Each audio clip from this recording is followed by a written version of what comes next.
Okay, this is 8 points, or actually 8-1 for 5th grade math, page 275. We are going to continue finding areas of plane surfaces. So we took a few notes yesterday, or for the last portion, the first part, that may help us for part 2. So let's go ahead and dive right in, starting with soccer. And if you don't have these first 4, go ahead and check part 1. That's where we covered how to find the dimensions of beach volleyball, karate, judo, and football, American football. So with soccer, the initial dimensions they give us is 120 yards by 80 yards. But just like we talked about in part 1, we need the dimensions in feet by feet. So in this case, let's use our reference. It's kind of just a messy reference to find out our yard conversion. And we found out yesterday, or for the previous lesson, that 1 yard equals 3 feet. We also have some inches to feet up top, which you might have to look at later. So for every yard, 3 feet. That means we'd have to do 3 feet, 3 feet, 3 feet, 3 feet, 120 times.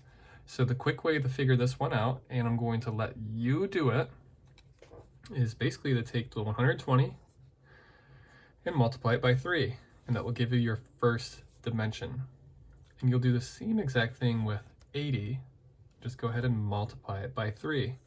Now you can use a calculator, or you wise guys out there may remember our trick. You could also just do 8 times 3 and add the 0 at the end.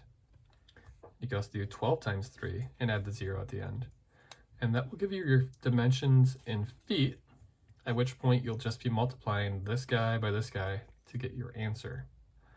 Okay, so soccer is just going to be converting the yards by multiplying by 3, and then multiplying your feet by feet.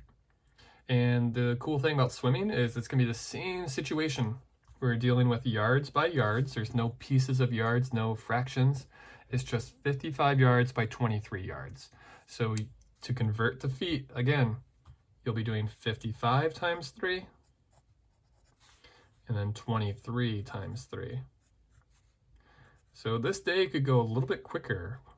That's the cool thing when you lay the groundwork, when you establish how things work, just like we did on part 1, suddenly the next questions or things we're trying to figure out tends to come a little bit quicker to us. The more you practice, the more you work, the easier it will sometimes feel.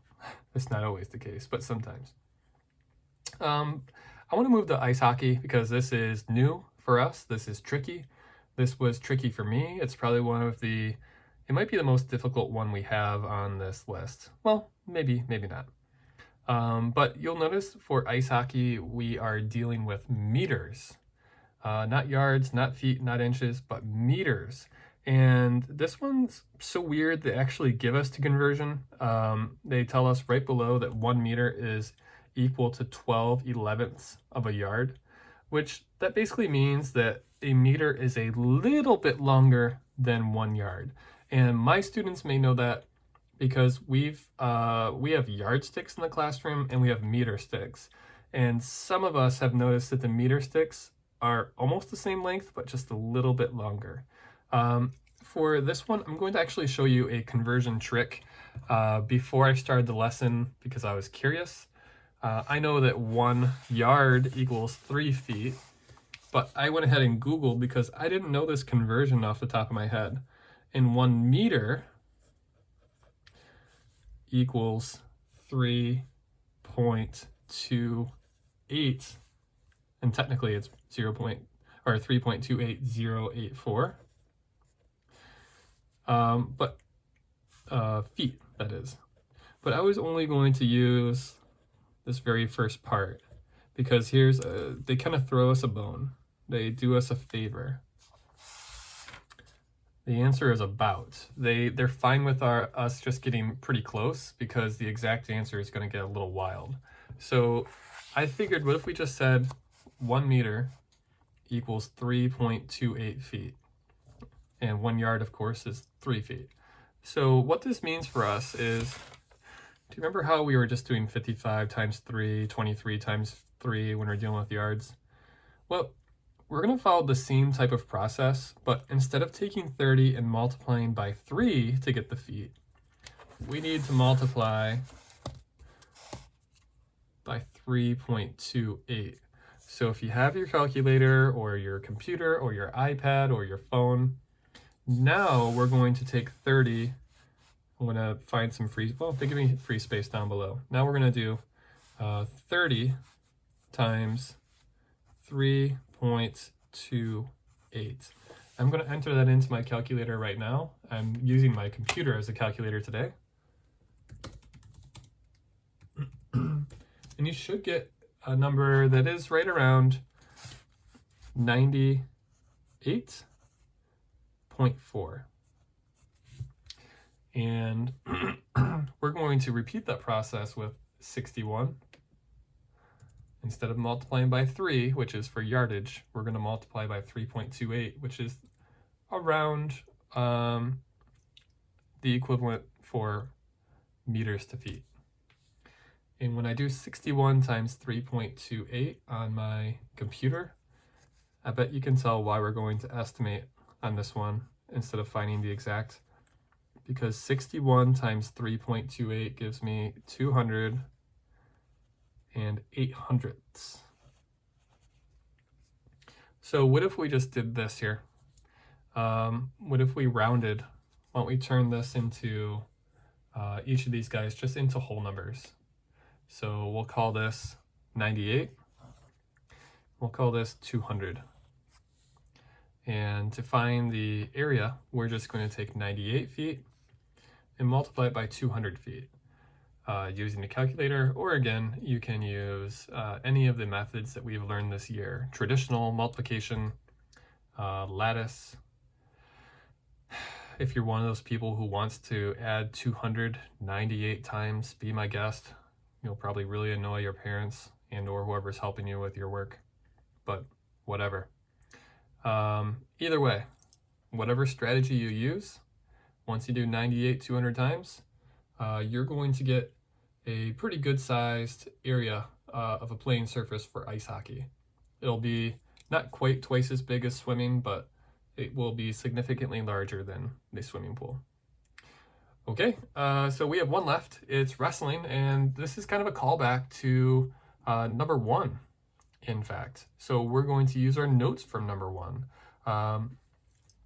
The wrestling surface will be 39 feet 3 inches by 39 feet 3 inches. Cool, so it's going to be the same either way. But remember, everything has to be in feet, which means we need to take the inches and convert them to feet. And we know 3 inches is not big enough to make a full foot. Here's the cool thing from part 1. We found out that 3 inches, in fact, is equivalent to 1/4 of a foot. So all that means is we're going to go back and we can keep our 39 feet because that's still feet. But instead of 3 inches, we're going to do the foot equivalent. And 3 inches is 1/4 of a foot. So 39 and 1/4. And of course, it's the same for both. So 39 and 1/4 by 39 and 1/4. Now, to solve this, you may use the area model like we did for number 1. You'll put a 39 here. Oh, well, let me draw this out for you guys. It'll be a lot easier to understand if we just showed 39 and 1/4 over yonder. Split it up. Then 39 and 1/4 down here. Split. Oh, don't you do this, lead. Split it up. And so then you'll just need to solve for each of these. 39 times a 4, 39 times 39, 1/4 times 1/4, 1/4 times 39. Add all these up when you're done. If you're saying that sounds crazy, especially trying to find 1/4 of 39, I agree with you. So maybe this would work better. What if we just took 1/4 or 39 and 1/4? We could try this. We could convert the 1/4 to a decimal And the decimal form is 39.25. We do 39.25 times 39.25. And that, we could do that on the calculator, but you know what? I'm going to test that off camera here. And now I'm kind of worried. 39.25 times 39.25. Oh boy, that's going to give us a messy number, guys. So maybe we should try to solve, at least I'll try to solve a 39 times 1/4. Maybe I'll put it over 1.